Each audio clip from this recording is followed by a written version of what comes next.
خدا باپ، خدا بیٹے، خدا روح القدس کے نام سے آمین۔ ہمارا آج کا ٹاپک ہے قدوس قدوس قدوس کی اہمیت اور اس کا مطلب۔ بائبل میں یہ جملہ قدوس قدوس قدوس دو جگہوں پر ملتا ہے، ایک بار پرانے عہد نامے میں عیسیٰ 6 باب 3 آیت اور دوسری بار نئے عہد نامے میں مکاشفہ 4 باب 8 آیت۔ دونوں بار یہ جملہ آسمانی مخلوق کی طرف سے بولا گیا یا گایا گیا، اور دونوں ہی بار یہ ایک ایسے شخص کی رویا میں ظاہر ہوتا ہے جسے خدا کے تخت کے سامنے لے جایا گیا تھا۔ پہلی دفعہ یہ واقعہ عیسیٰ نبی اور دوسری دفعہ یوحنا رسول کی طرف سے بیان کیا جاتا ہے۔ خدا کی قدوسیت کے 3 بار دہرائے جانے کے بارے میں بات کرنے سے پہلے ہمارے لیے یہ جاننا ضروری ہے کہ خدا کی قدوسیت یا پاکیزگی کا اصل مطلب کیا ہے۔ خدا کی صفات میں سے اس کی قدوسیت پاکیزگی کی وضاحت کرنا سب سے زیادہ مشکل ہے، جزوی طور پر اس لیے کہ یہ خدا کی ان بنیادی صفات میں سے ایک ہے جو انسان کی فطرت کا حصہ نہیں۔ ہم خدا کی شبیہ پر پیدا کیے گئے ہیں، اور اس کی بہت سی صفات جیسا کہ محبت، رحم، وفاداری وغیرہ بہت کم درجے تک ہم انسانوں میں بھی پائی جاتی ہے۔ لیکن خدا کی صفات جیسے کہ ہماجائی، علیم کل، قادر متعلق اور پاکیزگی تخلیق شدہ مخلوقات میں کبھی پائی نہیں جا سکتی۔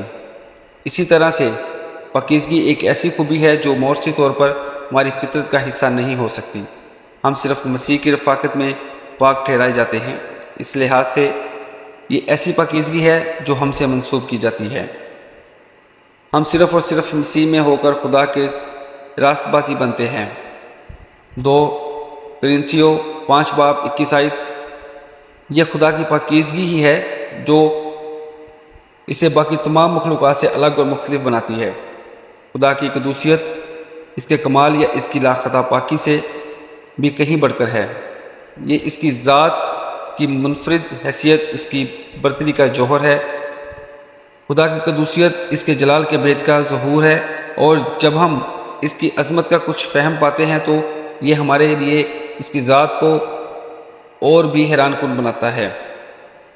عیسیٰ 6 باب میں بیان کردہ رویا میں عیسیٰ نبی خدا کی پاکیزگی کا پہلا گواہ تھا۔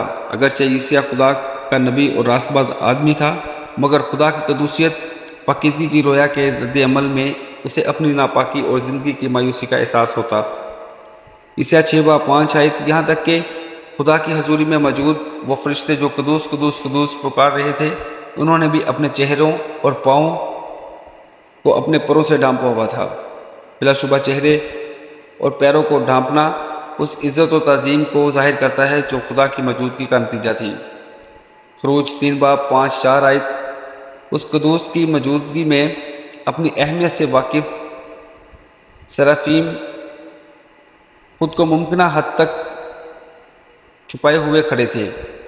اگر پاک اور مقدس فرشتے یہوہ کی موجودگی میں ایسی عزت و تعظیم کا مظاہرہ کرتے ہیں تو ہمیں جو ناپاک اور گناہ آلود مخلوق ہے اس کے قریب جاتے ہوئے کیسا برا خوف ماننا چاہیے۔ فرشتوں کی طرف سے خدا کی عزت و تعظیم کا مظاہرہ کرنا ہمیں ہماری اس دیدہ دلیری کی یاد دلاتا ہے جو ہم اس کی پاکیزگی، قدوسیت کی سمجھ سے خالی ہونے کی وجہ سے اکثر لاپرواہی اور بے ادبی سے اس کے حضور میں داخل ہونے کی صورت میں کرتے ہیں۔ مکاشفہ 4 باب میں بیان کردہ خدا کے تخت کے بارے میں یوحنا کی رویا عیسیٰ کی رویا سے کافی ملتی جلتی ہے۔ ایک بار پھر تخت کے جو گرد موجود جاندار اس قدوس کی عزت و جلال میں قدوس قدوس قدوس خداوند خدا قادر متعلق پکارتے تھے۔ مکاشفہ 4 باب 8 آیت۔ یوحنا ان جانداروں کے بارے میں مزید بیان کرتا ہے جو خدا کے تخت کے چوگرد کھڑے مسلسل طور پر اس کے نام کی عزت و جلال اور تعظیم بیان کر رہے تھے۔ دلچسپ بات یہ ہے کہ خدا کے تخت کی رویا میں یوحنا کا رد عمل عیسیٰ کے رد عمل سے بالکل مختلف ہے۔ یہاں پر ایسا کوئی بیان نہیں کہ یوحنا خوف کے باعث گر جاتا ہے اور اسے اپنی گناہ آلود حالت کا احساس ہوتا ہے۔ اس کی وجہ سے شاید یہ کہ یوحنا نے اپنی رویا کے شروع میں ہی جی اٹھے یسوع کا سامنا کر لیا تھا۔ مکاشفہ 1 باب 17 آیت۔ مسیح یسوع اس پر ہاتھ رکھتا ہے اور اس سے کہتا ہے کہ خوف نہ کر۔ اگر مسیح کا ہاتھ اور صلیب پر ہمارے گناہوں کے کفارہ ادا کرنے کی بدولت اس کی راست بازی ہم پر ہے تو یوحنا کی طرح ہم بھی فضل کے تخت کے پاس جانے کی دلیری کر سکتے ہیں۔